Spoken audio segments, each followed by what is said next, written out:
चलिए अब मैं आपको स्केचिंग के बारे में थोड़ी सी टिप्स और ट्रिक्स बताता हूँ कि क्या चीज़ें हैं जिनके बारे में हमें ध्यान देना है और क्या चीज़ें हमें आगे फॉलो करनी है, फोकस में। तो सबसे पहले मैं जो सबसे बड़ा मिथ है इस चीज़ के अंदर वो क्लियर करना चाहूँगा कि स्केचिंग स्क्रिबलिंग नहीं होती। डेफिनेटली स्केचिंग का मतलब आपको फ्रीली अपने आइडिया को कैनवस पे उतारना होता है, लेकिन उसका मतलब कभी भी ये नहीं होता कि बस आपने कुछ भी चीज़ को हमने स्क्रैच कर दिया और वो स्केचिंग नहीं। इसका मैं आपको डेमो देके बताऊँगा। अब ये अगर हम बताते हैं एग्जाम्पल के लिए कि मैंने सोच लिया मेरे पास एक स्क्रीन होगी, एक स्क्रीन के अंदर मेरे पास में एक इंसान होगा और बस ऐसा कुछ सोच लिया, तो ये स्केचिंग नहीं है। ये जस्ट स्क्रीन पे कुछ भी चलाना है, जैसे बच्चे स्कूल में कुछ पेंटिंग वगैरह नहीं कर देते हैं, ये कुछ वैसे ही। हमें ये नहीं करना है।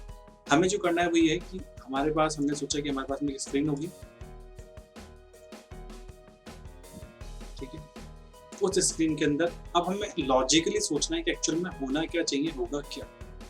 हो सकता है कि हमारे पास में गर्ल हो, बॉय हो, जो भी आपके माइंड में अगर गर्ल है, बॉय है, तो उसकी आपको वैसी ही चीज़ें बनानी है। अगर आपने सोचा है कि गर्ल है तो आपने वैसी ही शेप बनाना है। मतलब आपको जो स्केचिंग के अंदर चीज़ें बनानी है, आपको उसी अकॉर्डिंग चीज़ें बनानी है, ठीक है। ठीक है, फिर आपने सोच लिया कि अगर ये मॉडल है, अगर उसको नाम देना चाहते हैं तो उसको आप नाम भी दे दीजिए।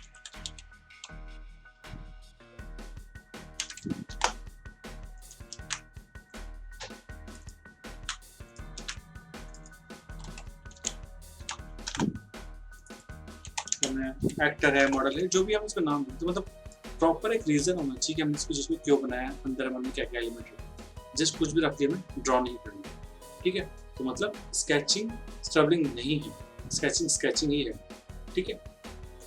अब इसमें नेक्स्ट हमारा है it's okay to draw bad idea, that's why we are sketching. तो ये बात बिल्कुल फैक्ट है, क्योंकि अगर हम स्केचिंग क्यों कर रहे हैं, उसका रीज़न क्या है। स्केचिंग हम इसीलिए कर रहे हैं क्योंकि हम बाद में आने वाले जो डिज़ाइनिंग प्रॉब्लम आएगी वो हम यहाँ पे सॉल्व कर सकें, जस्ट फॉर आइडिया कॉन्सेप्ट के लिए। यहाँ पर कोई भी आपके डिज़ाइनिंग सेंस को नहीं देखेगा कि आपने इतनी अच्छी ड्राइंग बनाई, नहीं। ड्राइंग वगैरह का काम स्केचिंग के अंदर ग्राफिक डिज़ाइनिंग बिल्कुल भी नहीं है, बस आपको वो ऑब्जेक्ट सही तरीके से ड्रॉ करना है। ऐसा नहीं कि आपने बोला है कि मोबाइल है और आपको दिखा डेस्कटॉप है ना, वो चीज़ गलत है। तो आपने हमने बोला मोबाइल है तो that should be a mobile, ठीक है। तो वो है। तो और डेफिनेटली इसमें ये चीज़ ज़रूरी है कि आपको जितने भी बैड आइडियाज़ आ रहे हैं आप ड्रॉ कीजिए, कोई दिक्कत नहीं है। आप ड्रॉ कीजिए, तभी तो हमारी प्रैक्टिस होगी इस चीज़ से, ठीक है। नेक्स्ट हमारा है इसमें डोंट इरिटेट एक्सपीरियंस। स्केचिंग में ऐसा नहीं है कि अगर कोई ड्राइंग में, ग्राफिक डिजाइनिंग की स्केचिंग में बिल्कुल भी ऐसा नहीं है कि अगर कोई ड्राइंग में बहुत तगड़ा एक्सपर्ट है तो वो स्केचिंग के अंदर हमें काम आएगा, नहीं। ऐसा कुछ भी नहीं है। आप इस चीज़ को एक्सपीरियंस से काउंट नहीं कर सकते। ग्राफिक डिजाइनिंग के अंदर हम केवल आइडिएशन के लिए, कॉन्सेप्ट के लिए स्केचिंग को चूज कर रहे हैं, ठीक है। डेफिनेटली अगर आपका स्केचिंग के अंदर आप लोगो बना रहे हैं तो अगर आपकी स्केचिंग अच्छी है तो आपने जो आइडिया कॉन्सेप्ट डिजाइन किया है वो आपको रियल में कन्वर्ट करने में ईजी रहेगा। लेकिन वो धीरे धीरे आपका एक्सपीरियंस, अब धीरे धीरे आप स्केचिंग करते जाएंगे तो धीरे धीरे ऑटोमेटिक डेवलप हो जाएगा।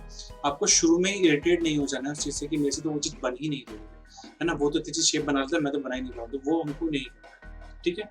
नेक्स्ट हमारा है don't throw anything away it's at first. इसका मतलब है अगर आपको स्केचिंग करते हुए जो भी आइडिया आता है उसकी आप कॉपी बनाते जाइए, चाहे छोटी मोटी बनाइए, कैसे बनाइए। ये क्या होता है, जब एट द हम हमारा काम कंप्लीट करने वाले होते हैं तो हमें वो सब आइडियाज़ जो इनिशियल में आए थे वो इंस्पिरेशन के फॉर्म में और आइडिएशन के लिए काम आते हैं। तो हमें उन सब चीज़ों को ध्यान में रखना है, हमें उन्हें यूज़ में लेना ही लेना है बाद में, इंस्पिरेशन के फॉर्म में, चाहे किसी भी तरीके से, ठीक है। देन हमारा अगला इसके अंदर है कि sketching can be applied to any area of design. अब चाहे वो यूआई डिज़ाइनिंग हो, चाहे लोगो डिज़ाइनिंग हो, चाहे पोस्टर डिज़ाइन हो, ब्रोशर बनाना, वेबसाइट बनानी हो, कुछ भी हमें करना हो, वहाँ पर सबसे पहले हम स्केचिंग कर सकते हैं, इजीली कर सकते हैं। ज़रूरी नहीं है कि आप डिजिटली करें। अगर आपको पेन पेपर से डिज़ाइनिंग करना अच्छा लगता है, आपको स्केचिंग पेन पेपर पर अच्छी लगती है तो उस पर भी कर सकते हैं। उसमें इसमें ज़्यादा बड़ा कोई डिफरेंस नहीं है, ठीक है।